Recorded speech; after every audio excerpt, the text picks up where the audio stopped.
Okay, today's editing lesson is going to be how to edit canyon country photos. You can see here, this is my initial image. We're going to be editing it to form this image. There's not a ton of difference, but the real advantage of shooting in the American Southwest, the deserts, the craggy rocks, the colorful rocks, is that you can really start to adjust things like clarity and contrast and some of the sharpness and textures, as well as messing with individual colors. And so we're going to go over a few things today using this as an example to get us again to this ending photo here. So let's go ahead and start at the beginning with this raw shot. Again, not a bad shot whatsoever. It's got the color, it's got the textures. We've lost a lot of detail out of the mountains here in the background, so that's what I'm going to be paying particular attention to. But as you'll see, we can check on and bolster the color and all things around these rocks here. We might even do a little bit of vignette, but nevertheless, let's start with square one. So I always like to go to auto, and that's of course not what we want. That is way too harsh. However, let's just see what it gives us. So auto is, really reducing the blacks, boosting the shadows, which is not what I want. I think this is probably because it's trying to deal with this middle ground with global edits, like screen wide edits, the whole thing. And that's certainly not what we're going to do. But I do like the idea that it's darkening the blacks a lot, and that's something I'm going to keep in mind here. But the first thing I want to do is I want to show you how different white balances can be. So this is the auto white balance, and watch what happens when I go to like a cloudy white balance.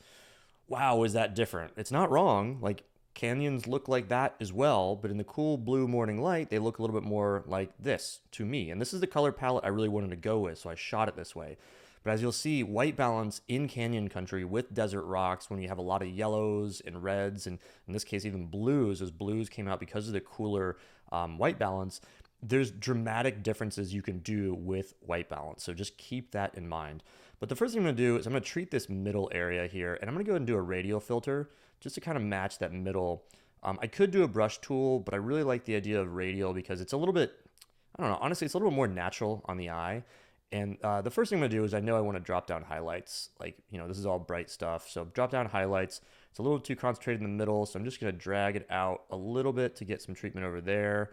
And I'm just going to experiment with exposure, see what happens when I drop that down. And that's pretty good.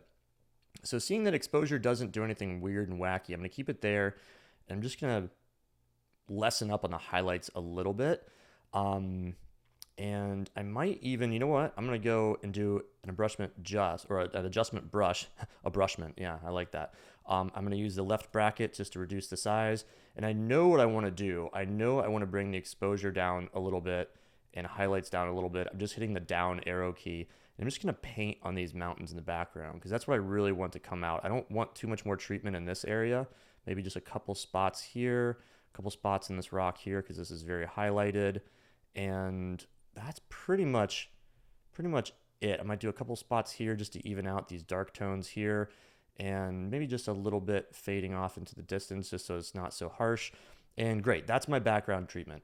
So coming back to global edits, global meaning the whole image, I can definitely boost contrast up. That's going to darken the darks and lighten the lights. But I don't really like that. I noticed the blacks were doing something cool. So I'm actually going to hit shift on my keyboard and hit auto blacks. That's far too much, but I'm going to just go like halvesies. And I actually really like those dark tones coming out. I know right off the bat, I definitely want to get some clarity and some texture going on in this area, but I don't want it here. So I'm going to use the brush tool, come back. Now that I've already used it once, I have to come back here, and I'm going to make it pretty big. And I know that I want, not contrast, I want to come down. I want some clarity, not much. Let's just do 10 texture. And I'm not going to touch dehaze right now, but I'm just going to hold my mouse button down and just swipe over this area. And I would love to bring some texture out of these bottom rocks. I'm just going to go over it a lot more. I'm not going to worry about the corners, but the eye is really going towards the middle, this whole area, and one quick swipe over the middle there, not too much. And then that's what I've got going on there. So I've got my light, I've got my highs and darks, my lights and darks. I am going to start messing with color, and there's a few things you can do. So again, global edit, I'm on the main editing pane here. I can hit E on my keyboard just to make sure that I'm not adjusting a layer or a mask. And I could come over to saturation. That's the most heavy-handed. And let's just experiment. bring it all the way, bring it quickly right. And that's not bad. It's actually, it's like that nice warm glow that I'm looking for. But the other option is to come over to Vibrance, which is kind of a smart edit. And notice how it actually is worse in my mind. So Vibrance is a smart saturation tool where it doesn't treat the oranges and greens quite as much. Not a lot of greens in this photo, but there are a lot of orange tones, even outside of just that main band of orange right in the middle. So saturation is a little bit more even. And I'm not going to go too crazy because you're going to watch what I do here after this. I'm going to go to 10. That's good for me. Is now I'm going to actually come down to my color mixer, and I'm going to start to saturate specific colors, mainly this orange. So I'm saturating only the oranges right now. And watch when I go to the right, really brings out the color there. I like that a lot. Now, the thing with saturating individual colors is you have to tune your mind and your eye to think about very similar colors, like parallel colors, if you will, because even though it's mostly orange, we would call that orange, there are a lot of yellows in that. So I might boost the yellows. Well, as I say that, it didn't do too much. Maybe the reds. And the red definitely does some stuff, obviously far too much, far too quickly. But the point being here is oftentimes when you want to boost up the greens or dial down the greens, you want to pay attention to yellows and aquas as well. As if you really want to concentrate on oranges, you want to think about reds and yellows. Same thing with purples, go to the blues and magentas. Don't just hit the one color as your eye sees it. But I really do like, I'm going to bring this down with my down arrow as I hover over that. I'm going to bring up the oranges just a little bit. And then it's taking a very reddish hue. So I'm probably going to undo this, but I could come over here to hue and see how the oranges and reds, I could go towards that red end of the spectrum, the left. But if I want to imbue some yellow in here, I might just change the tone a little bit and watch if I exaggerate. Like see how I can change the tone of that orange. It's looking very red right now. And this is going to be less pronounced, but it'll still do a little bit of that. I might actually bring these over just maybe 10, roughly like that.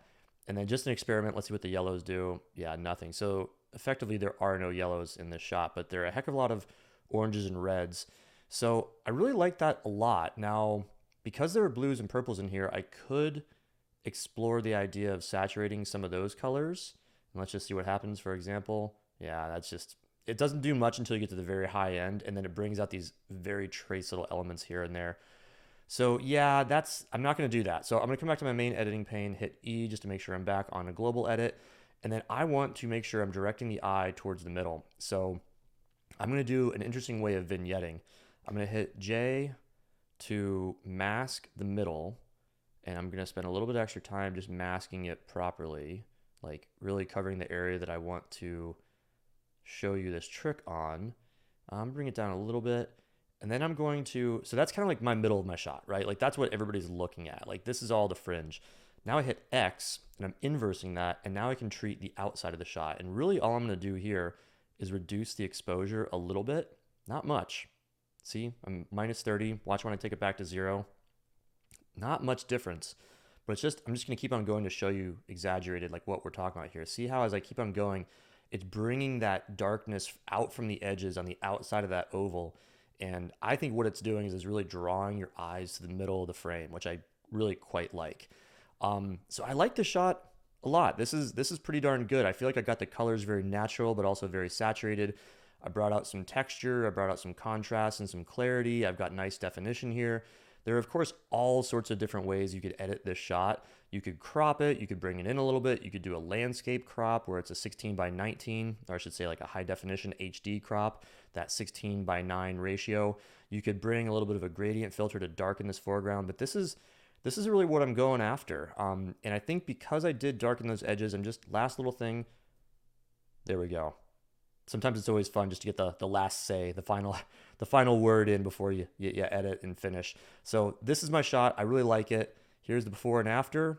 So kind of muted, flat, not popping, and a nice popping color at the end. So there you go. You learned some color mixing. You learned a lot about the effects of white balance, and you found some other cool sliders as well. So that's our editing for today. Thanks for joining.